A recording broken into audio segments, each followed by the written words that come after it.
प्रयागराज में उमेश पाल की हत्या के बाद अतीक अहमद का नाम चर्चाओं में है। अपराध की दुनिया से राजनीति में आने वाला अतीक लंबे समय से दहशत का पर्याय रहा है। यूपी में अतीक जैसे बाहुबलियों की लिस्ट लंबी है। इन बाहुबलियों में एक नाम ब्रिजेश सिंह का है, जिसकी कहानी सुन आपको अतीक के कारनामे छोटे लगेंगे। ब्रिजेश सिंह वो नाम है जिसको लोग बाहुबली और माफिया नहीं, डॉन कहते हैं। ब्रिजेश सिंह का दबदबा ये है कि उसने जेल में रहते हुए प्रधानमंत्री के संसदीय क्षेत्र वाराणसी से पत्नी को एमएलसी बना दिया। बीते साल 2022 में भाजपा का कैंडिडेट यहां तब हारा जब प्रदेश में योगी आदित्यनाथ की पूरे बहुमत की सरकार है। ब्रिजेश के अपराध में आने से पूर्वांचल का डॉन बनने और फिर राजनीति में दबदबे की पूरी कहानी स्टेप बाय स्टेप।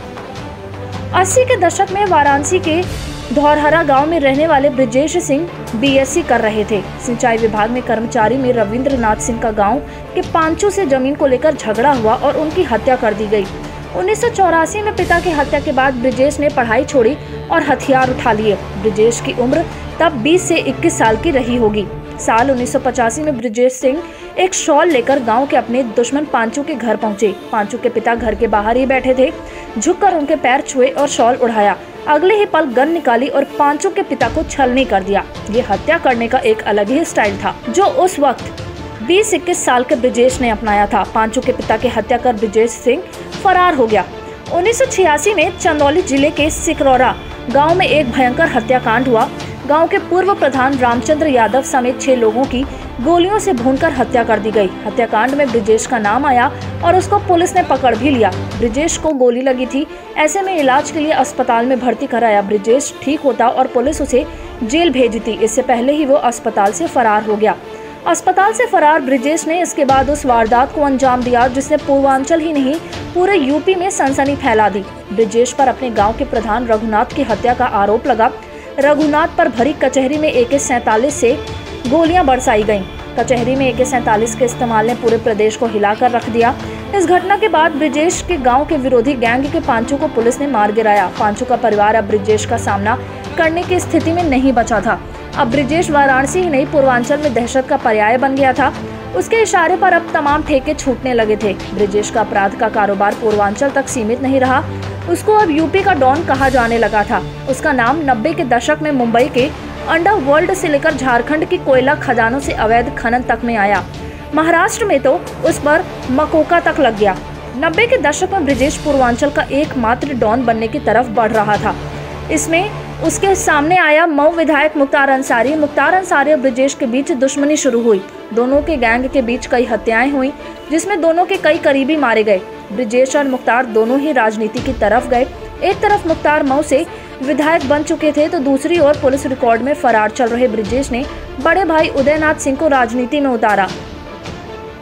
भाजपा का हाथ थामते हुए उदयनाथ सिंह ने 1998 में वाराणसी एमएलसी सीट जीत हासिल की। इसके बाद आया साल 2001 जब ब्रिजेश और मुख्तार हथियारों के साथ आमने सामने आ गए। गाजीपुर के उसरी चट्टी मामले में मुख्तार अंसारी के काफिले पर हमला हुआ।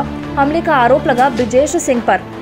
ब्रिजेश खुद हमला करने में शामिल बताया गया। हमले में मुख्तार बच गया और ब्रिजेश सिंह इस घटना के बाद पूरी तरह से अंडरग्राउंड हो गया। ब्रिजेश सिंह पर मकोका, टाडा, गैंगस्टर एक्ट, हत्या, अपहरण, हत्या का प्रयास, हत्या की साजिश जैसे तमाम मुकदमे दर्ज हो चुके थे। 22 से ब्रिजेश फरार था। ऐसे में पुलिस ने उस पर 5 लाख का इनाम घोषित कर दिया। 1985 में हत्यारोपी बना ब्रिजेश सिंह अगले 2 दशक में पूर्वांचल का डॉन बन गया। उसके नाम तमाम मुकदमे दर्ज होते रहे। परिवार का राजनीति में दबदबा बढ़ता रहा। इस सब के बावजूद वो पुलिस के लिए फरार ही रहा। ब्रिजेश सिंह 1986 में पुलिस कस्टडी में अस्पताल से फरार होने के 22 साल बाद 2008 में ओडिशा के भुवनेश्वर से गिरफ्तार हुआ। स्थानीय लोगों का कहना है कि ब्रिजेश का फरारी का ज्यादातर समय वाराणसी और आसपास ही गुजरा। हालांकि 22 सालों तक सार्वजनिक तौर पर किसी ने उसको नहीं देखा। 2005 में कृष्णानंद हत्या कांड के बाद तो कई बार ब्रिजेश की हत्या हो जाने की अफवाहें भी उड़ी। पुलिस के पास भी कई सालों तक ब्रिजेश का कोई नया फोटो नहीं था। ऐसे में कहा गया कि अब उसका खेल खत्म है। फिर 3 साल बाद 2008 में उसकी गिरफ्तारी हो गई। 2008 में गिरफ्तार हुए ब्रिजेश के खिलाफ 30 से ज्यादा संगीन मामले दर्ज थे। ब्रिजेश के खिलाफ हत्या के मामले हो या दूसरे केस, ज्यादातर में गवाह पलट गए। धीरे धीरे मुकदमों में ब्रिजेश को राहत मिलती रही। इसका नतीजा ये रहा कि बीते साल 2022 में इलाहाबाद हाईकोर्ट से ब्रिजेश सिंह को 13 साल जेल में गुजारने के बाद बेल मिल गई। ब्रिजेश के परिवार का 25 साल से वाराणसी के एमएलसी सीट पर कब्जा है। ब्रिजेश के बड़े भाई उदयभान सिंह 1998 और 2004 में भाजपा के टिकट पर इस सीट से एमएलसी बने। 2010 में उदयभान की मौत के बाद ब्रिजेश सिंह की पत्नी अन्नपूर्णा सिंह बसपा के टिकट पर यहां से एमएलसी बनी। साल 2016 में जेल में रहते हुए ब्रिजेश सिंह ने वाराणसी एमएलसी सीट से निर्विरोध चुनाव जीता।